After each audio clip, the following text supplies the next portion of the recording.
What's up, everybody? This is Josh E. Red for Practical Theism. Just doing a little reflection on the readings for today. It is Thursday, so we're heading into the weekend. The gospel readings from Luke chapter 16. And it follows the story that Jesus is telling about the rich man and a man named Lazarus. And how after they pass, so the rich man's whining and dining, fine dining every day, and has got fine garments and coats, which is in order to have really nice material in your garments, that was usually a sign of wealth back then, because it was not cheap to get, first of all, good material, second of all, that material woven into cloaks and garments that you would wear, and whining and dining all day. And then Lazarus, who is just a poor man, beggar on the street type deal, where he's happy if he just gets scraps from the rich man's table. And they both die. They go into what's called the bosom of Abraham. That was what, kind of the term for the afterlife for the Old Testament, Jews. That was how they would phrase it, was the bosom of Abraham. And it follows the story of Lazarus, and he's, or the rich man sitting there, and there's torment and fire and brimstone, that whole thing, and he's looking across the way, this large chasm. He sees on the other side, he sees Abraham standing with Lazarus, and Lazarus standing there, and he's confused. Why am I over here and he's over there? And he's like, hey, Abraham, dude, can I join you? Can I come over there? Abraham says, no, you enjoyed the pleasures of that life, and so you're dealing with what you're dealing with now. And Lazarus didn't have all those pleasures, and now he's being taken care of. This inverse thing that we often talk about, this inverse economy of the last shall be first, first shall be last, go ahead and give your life away, and that's how you truly live. Like, all of these principles are kind of fully at play here.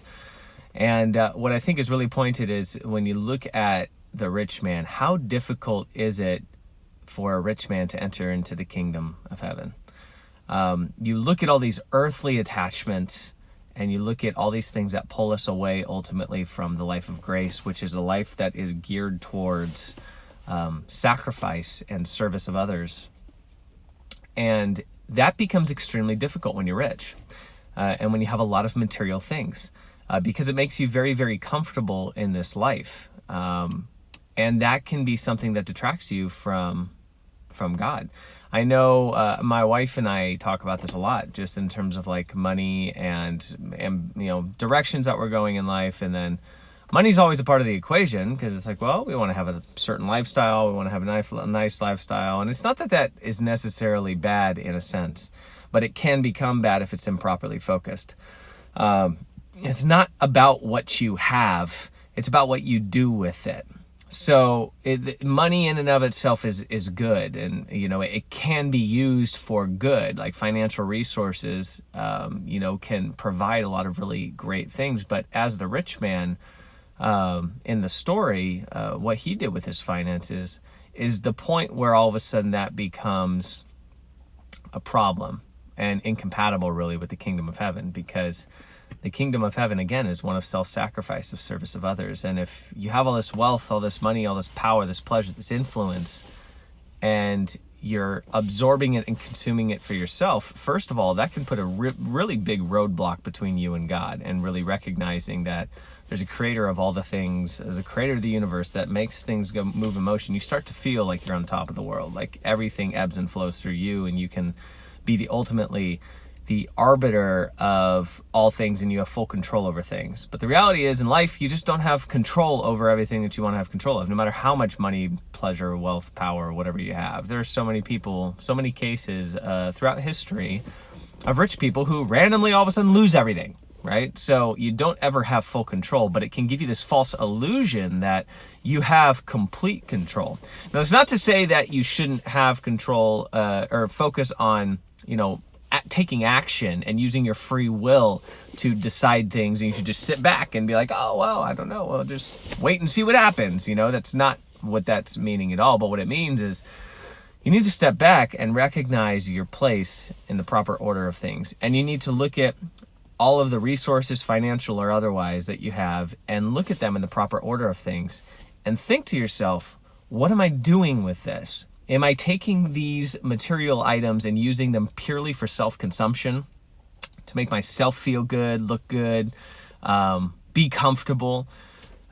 Or am I using these resources, recognizing that I've been blessed with these by the creator of everything, who spun the world into motion and has, just how his providence would have it, has put me in a position where I have these abilities, have these goods that he created, and I can use them to help others.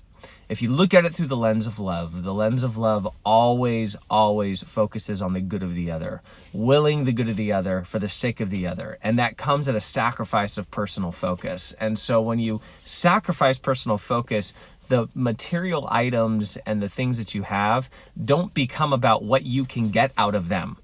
They become what you can offer to support and help someone else, to elevate them to their highest good.